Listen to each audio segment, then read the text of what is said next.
gente armada al Hospital de San Pedro y los señores oficiales a la catedral. Es decir, los señores oficiales que quedaran heridos se les atendía aparte en la catedral.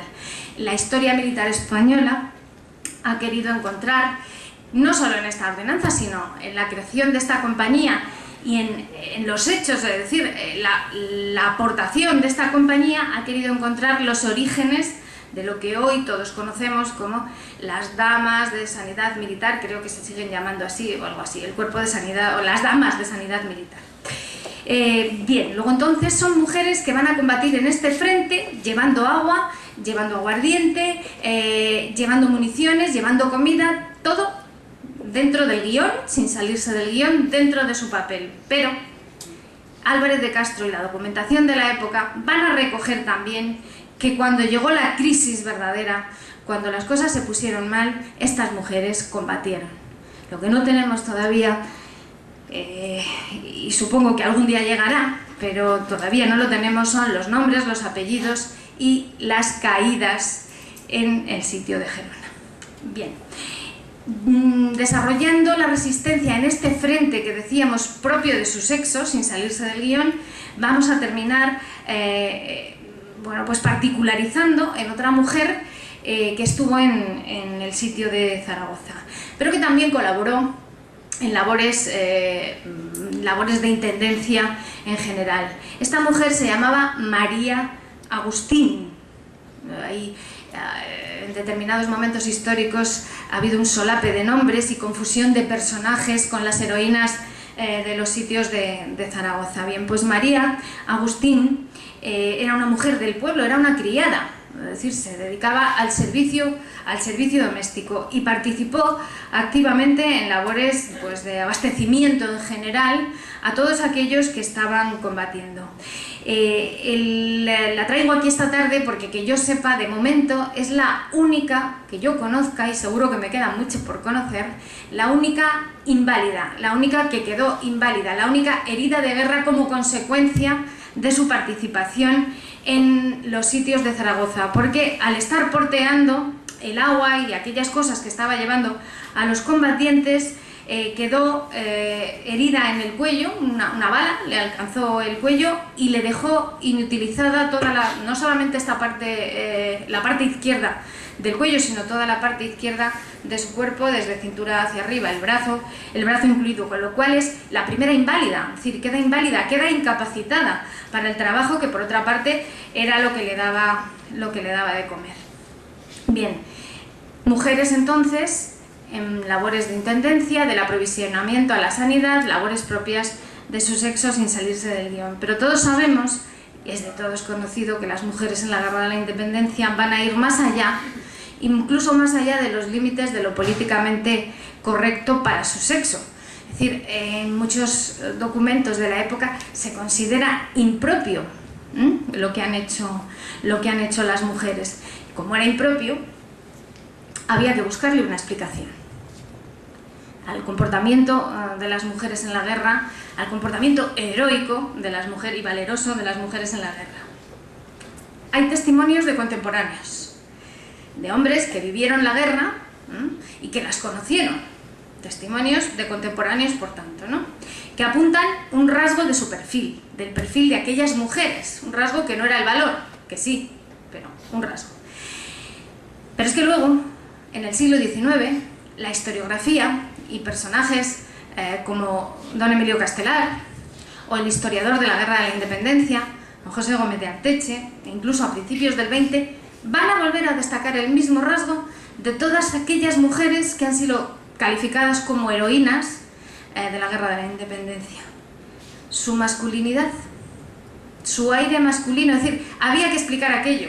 Como mujeres no podían reaccionar de aquella manera. Como mujeres no podían combatir de aquella manera.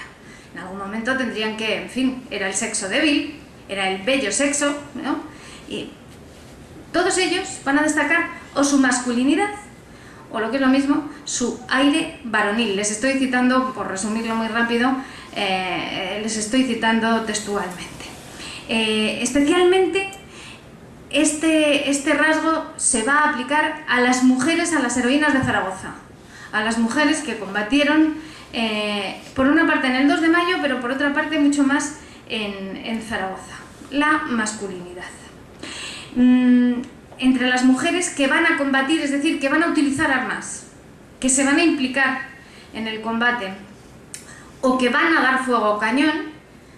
Estamos en Badajoz y para mí es un placer estar en Badajoz, y entonces tomando como fuente a Alberto, a quien ya he citado antes, pues podríamos citar a María Cambero, la Mariona, la artillera del pueblo, dice en su libro sobre las mujeres en Badajoz, Alberto, que tenía el nombre de la Mariona o Maricona. El día 30 de mayo, el famoso día 30 de mayo de 1808, el día de la festividad de San Fernando, como todos ustedes saben y mucho mejor que yo, ante la ausencia de las salvas de honor por el cumpleaños, perdón, por el santo del rey, de Fernando VII, individuos del pueblo de Badajoz reclamaron esos honores para el rey. Y fue ella precisamente la que incluso, pues cogiendo, me parece que una parte de su vestimenta, las medias, las utilizó para dar fuego al cañón y que se produjeran esas salvas de honor en honor del rey Fernando VII. Pero al fin y al cabo era un cañón, fueron salvas. La realmente artillera en la historia general de España, la que realmente utilizó el cañón para combatir al francés, no para hacer unas salvas, fue, como todos ustedes saben, Agustina Zaragoza, Agustina conocida como Agustina de Aragón. También ha pasado a la historia con el sobrenombre de la artillera.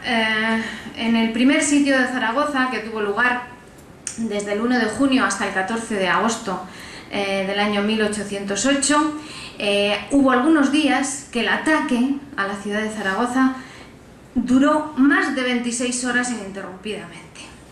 Cañones, morteros, obuses franceses haciendo fuego artillero ininterrumpidamente contra la ciudad de Zaragoza.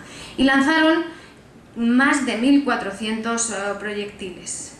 Bien, en aquellos momentos y en aquel contexto es cuando Agustina, como todos ustedes saben, va a realizar su gesta, su primera gesta o su primera hazaña al pie de los cañones, en la batería del Portillo, como apoyo a la artillería de Zaragoza. No se sabe muy bien el mito, y no hablamos de leyenda, hablamos del mito. Es decir, el mito nos ha aportado una visión seguro que muy próxima a la realidad, pero con toques de romanticismo que los historiadores tenemos la obligación de documentar. Desde mi punto de vista, todas estas figuras, Agustina de Aragón, estas mujeres de armas tomar en la historia de España, están por revisar y están por hacer, metodológicamente hablando y documentalmente hablando. Entonces, bueno, todos ustedes saben muy bien lo que pasó con Agustina de Aragón. Ella finalmente, cuando estaban casi todos moribundos, otros se habían retirado en la batería de cañones del Portillo, dio fuego a un cañón de A24, con lo que eso supuso de terror para los franceses, que no esperaban ya nada de aquella batería. Los defensores de Zaragoza y los defensores concretamente de esa batería, que quedaban ya dispersos detrás de las piezas de artillería, regresaron a la batería, y Agustina fue su ejemplo, fue un ejemplo para ellos que les hizo continuar, como también saben, en el combate. La verdad es que es fascinante el binomio mujer-cañón. El binomio mujer-cañón era algo inédito que realmente impactó a los españoles que estaban viendo aquello, pero mucho más al enemigo, mucho más a los franceses. Las tropas napoleónicas que habían recorrido Europa no se habían encontrado con nada similar. Después, la iconografía nos va a transmitir esa imagen, mujer, cañón, pero de verdad que es algo absolutamente inédito hasta aquel momento, algo realmente excepcional. El pintor Francisco de Goya utilizó en uno de los grabados el de qué valor, lo tituló "Qué valor", la imagen de Agustina, y del cañón, ¿no? El binomio que les comentaba. Agustina, como todos ustedes saben, fue premiada por el rey Fernando VII con el grado de subteniente de infantería, con una pensión de 100 reales, y después el general Palafox, el defensor de Zaragoza, pues le otorgó el escudo de distinguido defensor de Zaragoza, en fin, honores múltiples. La vida de Agustina Zaragoza, novelas aparte, que se están editando este año y se están volviendo, la novela es novela y a todos nos divierte y nos deleita, pero novelas aparte, vuelvo a ello, habría que documentarla. Hay un momento en que Agustina de Aragón pierde su marido, su primer marido. No se sabe muy bien si se casa con su segundo marido sin haber perdido realmente el primero, pero estaban en guerra. El rey Fernando VII acaba la guerra, vuelve a España, y hay documentación que apunta que el rey la llama al orden y le obliga a volver con el primer marido, que en ningún caso había muerto, que había desaparecido únicamente y vuelve a aparecer. En fin, es una vida realmente fascinante que termina, como todos ustedes saben, con su fallecimiento, tuvo una larga vida, en la ciudad española de Ceuta. Realmente es una de nuestras asignaturas pendientes, la documentación, encontrar la documentación de Agustina de Aragón. En el Archivo General Militar, en Segovia, están los expedientes personales de los militares españoles allí conservados. Y hay un expediente de Agustina Zaragoza, hay un expediente personal con su hoja de servicios, como tenían los militares, pero realmente decepcionante. Es un expediente pequeñísimo, escuálido, diría yo, comparado con otros expedientes de hombres, en su mayoría, que intervinieron en la Guerra de la Independencia. Bien, habrá otra mujer zaragozana que merezca el sobrenombre de la artillera también. Como vemos, las mujeres, si toman las armas, las toman de verdad. Es decir, y no empuñan un arma cualquiera, si no toman los cañones. Esa fue Manuela Sancho y Bonafonte. Manuela Sancho y Bonafonte también utilizó los cañones en Zaragoza en contra de los franceses, ayudó, primero apoyó, hizo labores de apoyo a la tropa de artillería, a los artilleros que estaban sirviendo los obuses, y ella parecía un artillero más en esas labores pues, de ayuda y de auxilio, desde luego no de servidor de la pieza de artillería, pero llegado el momento, allí sirvió y disparó varias piezas de artillería, de tal manera que el coronel que mandaba la artillería, coronel Renovales, llegó a decir que Manuela se había portado como el mejor artillero. Manuela quedó gravísimamente herida, hubo una bala que le atravesó el vientre, y a pesar de eso ella siguió combatiendo, como hicieron otras muchas mujeres, hasta el final. Junto a ella están los nombres de otras muchas, de Casta Álvarez y de tantas otras, pero me voy a parar, de todas las defensoras de Zaragoza, me voy a parar más en una de ellas porque es la excepción de todas ellas. Hasta ahora hemos hablado de mujeres del pueblo, hemos dicho que una era criada porque sabemos que se dedicaba a eso, eran mujeres del pueblo realmente. Bien, la condesa de Bureta, prima de Palafox, la condesa de Bureta va a ser la excepción. Es decir, lo normal era que se implicase, y proporcionalmente tenemos los datos, son mujeres del pueblo las que se implican en la resistencia, las que salen a la calle, las que se enfrentan al invasor. Sin embargo, la condesa de Bureta va a ser la excepción en Zaragoza. Ella pertenece a las élites y va a personificar la incorporación de las élites a la resistencia. La condesa de Bureta prestó, no vamos a detenernos mucho, pero prestó su casa, prestó su patrimonio, prestó sus predios al pueblo de Zaragoza, y ella organizó y coordinó las labores de abastecimiento de los combatientes en el primer y en el segundo sitio. Entre el primer y el segundo sitio ella quedó viuda, y en el segundo sitio volvió a combatir, volvió a las calles, volvió a tener el mismo comportamiento, esta vez embarazada, hasta el punto que llegó a perder el bebé que estaba esperando por los trabajos que hizo para resistir al francés. Hemos dicho entonces que la condesa de Bureta va a representar a una parte de la sociedad que apenas desde el 2 de mayo se implica en la resistencia contra el francés. En el 2 de mayo en Madrid, a la alta burguesía, las élites, la nobleza, la aristocracia, cierra sus portones, cierra sus balcones y espera dentro de sus casas y de sus domicilios a ver realmente qué pasa, pero no sale en ese primer impulso. Va a ser el pueblo mayoritariamente el que salga, y las mujeres del pueblo. Bien, en Zaragoza, la condesa de Bureta representará la excepción. Aquí, en Badajoz, hay una mujer que ha pasado la historia con el nombre y el apellido de su marido, Lady Smith, que realmente será otra mujer de la nobleza, perteneciente a las élites, que está implicada en la guerra de la independencia, pero aunque estemos en Badajoz, no podemos decir que combatiera y que resistiera, simplemente acompañaba a su marido en los campos de batalla, porque el marido realmente sí que combatió. Y en este capítulo, en este frente de mujeres que están combatiendo, mujeres en armas realmente, literalmente, mujeres que combaten, encontramos el apasionante grupo de las guerrilleras. Las guerrilleras, podríamos decir, o el combate en la clandestinidad. Aquí sí que el anonimato nos persigue muchísimo más. Las guerrilleras eran guerrilleras, igual que los hombres, pero con una variedad. Estas guerrilleras podían ser consortes, es decir, se implicaban en la lucha porque su marido era guerrillero y ellas acompañaban al marido con la guerrilla, o simplemente se incorporaban como uno más a la guerrilla para aportar su labor, su trabajo y la resistencia.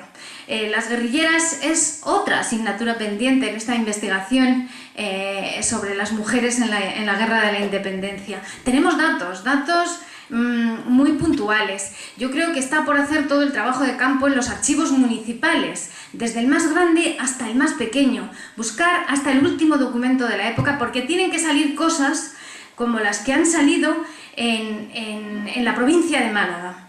En la provincia de Málaga, las mujeres guerrilleras, cuando llegó una partida de 80 franceses a un pueblo muy cercano, muy cerca de Ronda, al pueblo de Olvera, una localidad muy pequeñita, llegaron en 1810, ese destacamento francés de 80 soldados paró para pernoctar. Bueno, pues no amaneció ninguno vivo, y fueron las mujeres guerrilleras, y eso está documentado, acompañadas de hombres, por supuesto, unos cuantos hombres, pero fueron las mujeres, un buen grupo de mujeres guerrilleras, las que con cuchillos, azadas y tijeras los mataron a todos. Las guerrilleras han aparecido ahí, las guerrilleras aparecen, por ejemplo, están apareciendo datos en Levante, en el pueblo de Gijona, en el ayuntamiento. Por eso digo que los archivos municipales nos tienen que dar todavía muchas satisfacciones. En el ayuntamiento de Gijona han aparecido algunas actas en las que se ve que hay un grupo de 5 mujeres guerrilleras a las que se dota económicamente para su labor, etcétera, etcétera. Y luego después tenemos el nombre de aquellas guerrilleras que han pasado la historia en diferentes puntos de la península y que han quedado en el imaginario más popular que en el imaginario histórico, pero que yo creo que tenemos la obligación de ir comprobando e ir documentando. En Barcelona, Susana Claretona. Aquí en Badajoz, en el libro de Alberto González, también aparecen unas cuantas guerrilleras trabuco en mano, dice él. En Toledo, incluso, no solamente eran guerrilleras, es que eran jefas de partidas de guerrilla. Catalina Martín y Francisca de la Puerta. En Bilbao, María Tellería. En Morella, en el pueblo de Morella, había mujeres guerrilleras, algunas de ellas sufrieron un final tremendo, una prisión larguísima, fueron cogidas por el francés, 7 meses de prisión en la torre del castillo de Morella y finalmente fue ejecutada.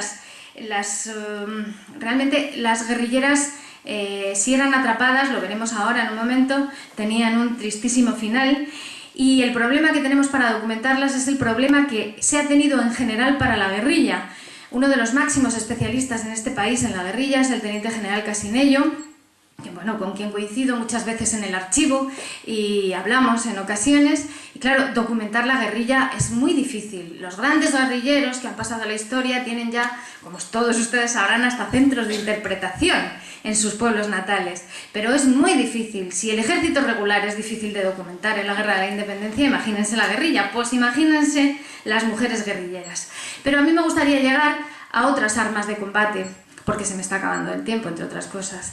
Llegar a otras armas de combate, a la mujer en armas, pero con otras armas de combate. Mujeres espías, a mí me fascina el mundo del espionaje en la historia. Pero claro, me fascinan unos mundos, como ustedes ven, muy poco documentados, porque si uno es espía, no va a dejar testimonio. Y si una es espía, muchísimo menos. En la Guerra de la Independencia, que yo sepa, hay documentadas españolas, un par de ellas, pero hay una enorme dificultad para tener testimonio de ellos. La literatura popular nos ha dejado más testimonios, pero es que es literatura. Volvemos a lo de la novela. La literatura es literatura, no es historia. Entonces se las sitúa desempeñando, por decirlo de una forma suave, una especie de espionaje de alcoba, del que por razones evidentes pues tampoco va a haber testimonios ni fuentes directas, ¿no? Hay una mujer espía que parece ser que sí que realizó labores de espionaje, que incluso llegó a casarse con un francés en Valladolid para poder desempeñar su trabajo. Pero aquí, aprovechando la mención de esta mujer espía, incluso llegando a unirse con un francés de alta graduación en la ciudad de Valladolid, pues hay que decir que las mujeres fueron, sin lugar a dudas, durísimamente castigadas en el momento en que eran cogidas. Imagínense si eran cogidas y acusadas de espionaje. Lo veremos ahora. En la literatura las mujeres van a combatir también, desde la letra impresa. Arengas volanderas que salieron desde el 2 de mayo, como la primera que les leí esta tarde, contestada en Valencia por las autoridades, en las publicaciones periódicas, en obras independientes, en folletitos. Y un dato que a mí me parece revelador, y me salto otros. En Madrid, en el Archivo General Militar de Madrid, hay una colección de documentos que es un clásico, una excepcional colección de documentos de la Guerra de la Independencia, nada más, que se llama la Colección Documental del Fraile. Bueno, pues revisando uno a uno el índice de la colección del Fraile, hecho por Ana María Freire en los años 80, es impresionante. En la ciudad de Cádiz, que como saben se convirtió en bastión de la resistencia y de la defensa, la cantidad de imprentas que había, pero además la cantidad de pies de imprenta con nombre femenino. Hemos hablado antes que el único ámbito de desarrollo de la mujer era el convento o la casa. Y las encontramos poniendo nombre al pie de imprenta y a la imprenta de la que salían cantidad de folletos y publicaciones de propaganda contra el francés para sostener la guerra moralmente. Porque la mujer va a combatir muy bien en ese frente, va a ser un elemento motivador para la resistencia, va a ser un referente y además va a sostener las imprentas cuando quedan viudas, que eso es un arma importantísima, la de la letra impresa. Va a haber un frente común, y ya termino, sin embargo, que va a unir a todas estas mujeres. Unas combatieron de una manera, unas resistieron de otra manera y otras de otra. Hemos intentado repasar algunas de esas formas esta tarde. Pero desde mi punto de vista hay un elemento común, un gran frente común, que las va a unir a todas ellas y a sus diferentes armas y formas de combatir. La objeción, es decir, es una actitud, es la actitud de la insumisión contra el francés, de la insumisión contra la invasión. Es una actitud de insumisión, de objeción, son objetoras casi viscerales contra la presencia de las tropas francesas en este país. Hay infinidad de testimonios y muchos de ellos coinciden en afirmar que esta actitud, esta objeción de las mujeres, esta insumisión, tiene tintes en ocasiones contra el francés, y ahí podría estar lo del pueblo de Málaga que les he comentado, tintes de fiereza. En un documento sobre las mujeres de Segovia, cuando llegan los franceses al colegio de artillería, así aparece, y lo he encontrado en otros 6 más, fiereza. Son mujeres que están combatiendo y resistiendo con fiereza a la dominación de España por parte del francés.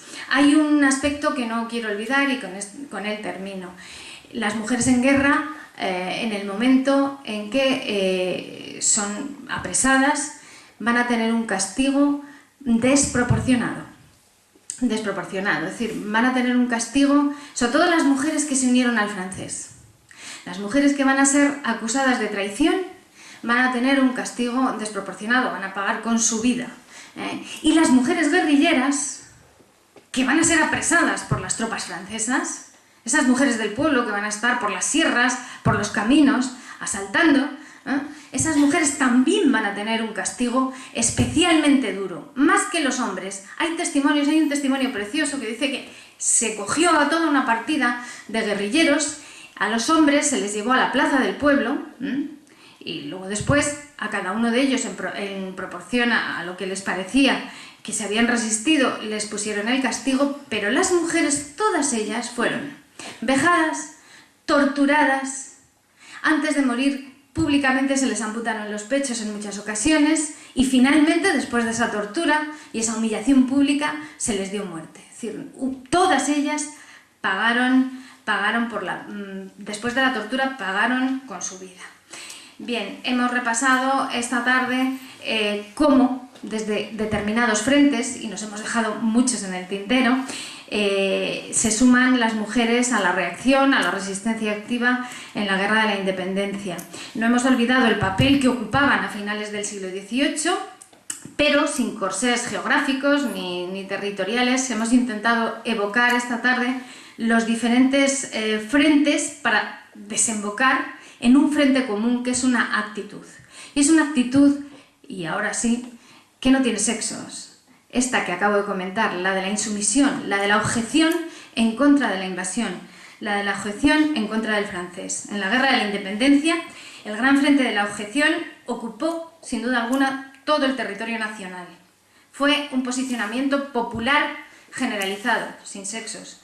Una actitud de reacción activa ante la invasión, una actitud individual y colectiva y común en los españoles y las españolas de 1808. Muchas gracias.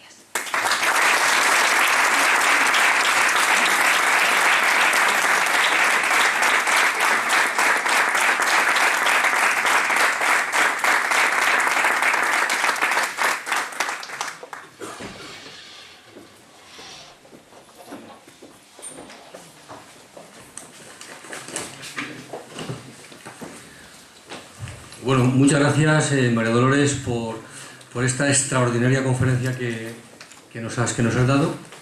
La verdad que a mí personalmente me ha encantado. Ha habido muchísimas facetas, muchísimos detalles que de luego no conocía.